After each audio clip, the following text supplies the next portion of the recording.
She had her whole life ahead of her, a promising future, a loving family, and a career she was passionate about.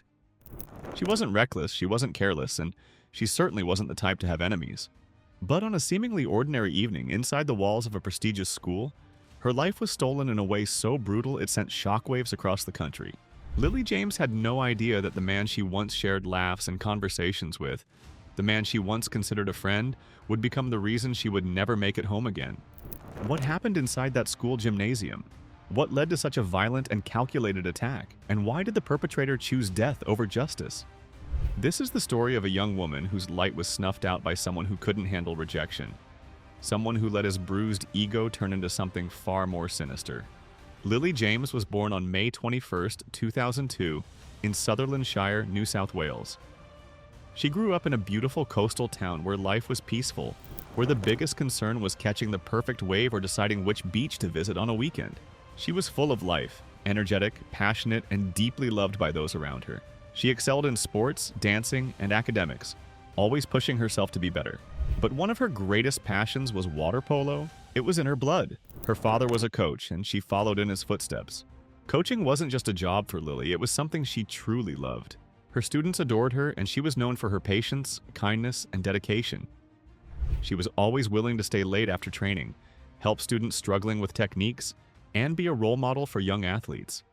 But the very place where she spent hours helping young athletes grow, the place she felt safest, would become the site of her final moments. Lily was not just a coach. She was a university student, studying sports business at the University of Technology, Sydney.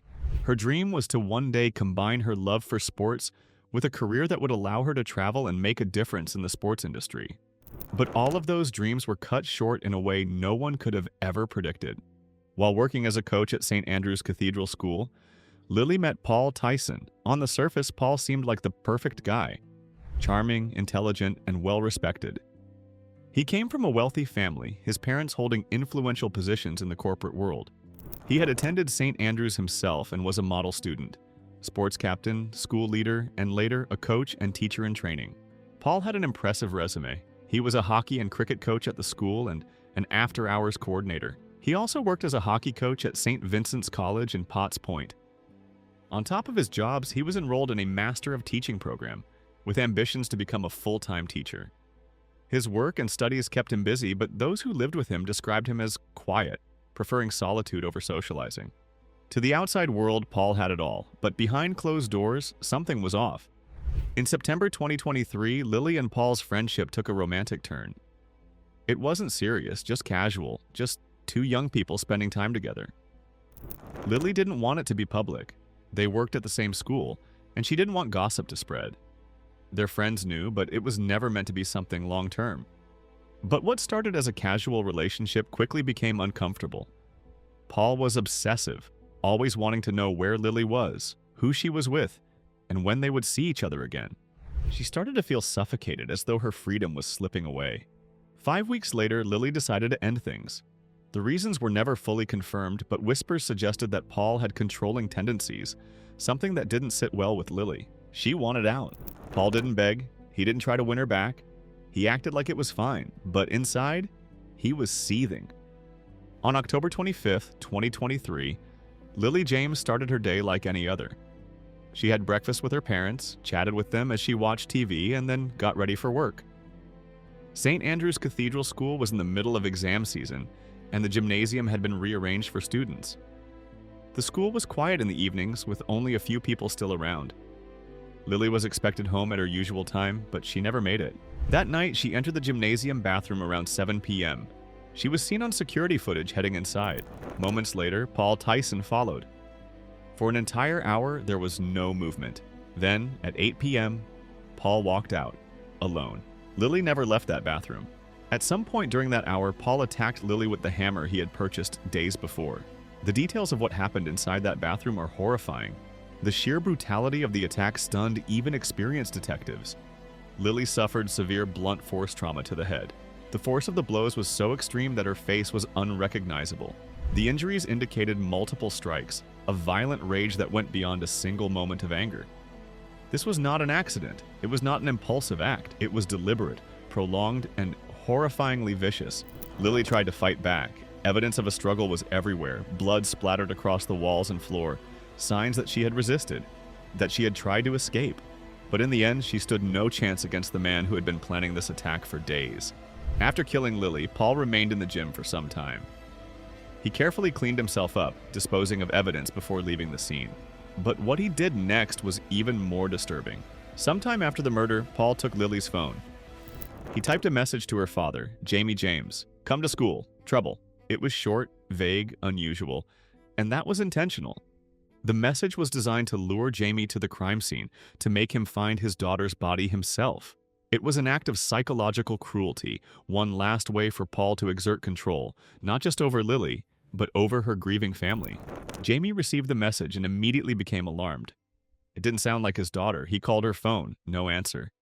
He texted back, no response. Fearing the worst, he got into his car and drove straight to the school. When Jamie arrived, he found the school swarming with police. Flashing lights, crime scene tape, officers standing guard at the entrance. His heart pounded. He rushed forward, desperate for answers. A detective approached him. "Mr. James, we need to speak with you about your daughter."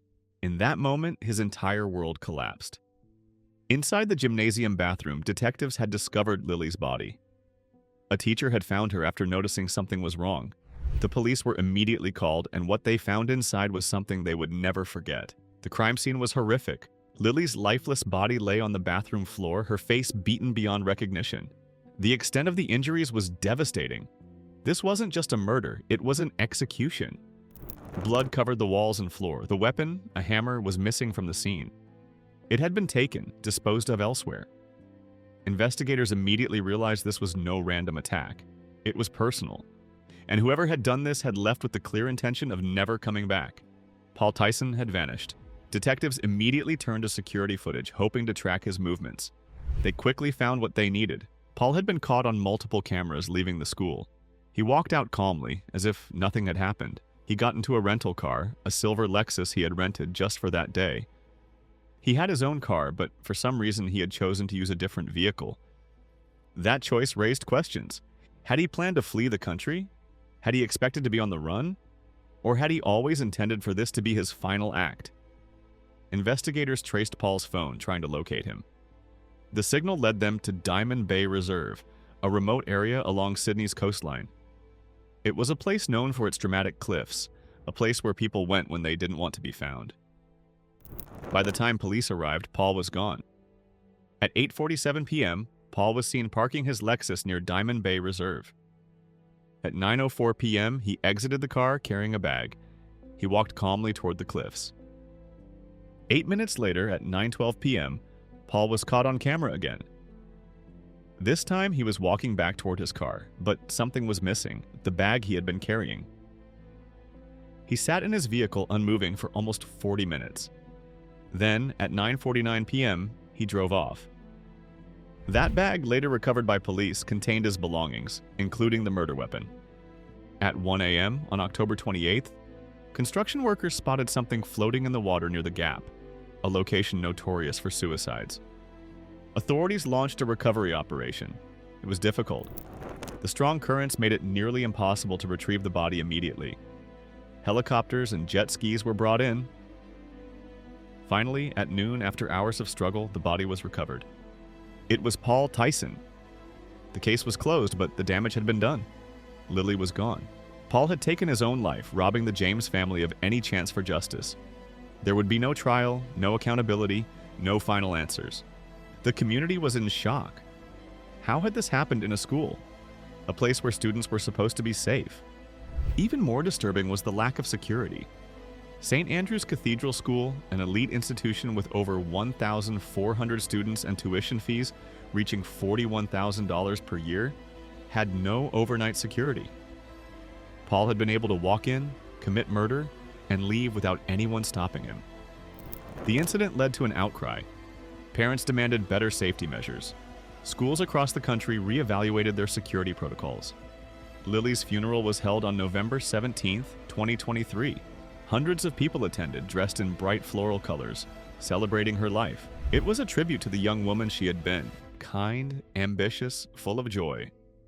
Her parents, Jamie and Peta James, were devastated. Peta, already battling melanoma in both lungs, now had to endure the heartbreak of losing her daughter. The emotional pain only worsened her condition. Jamie struggled with anger.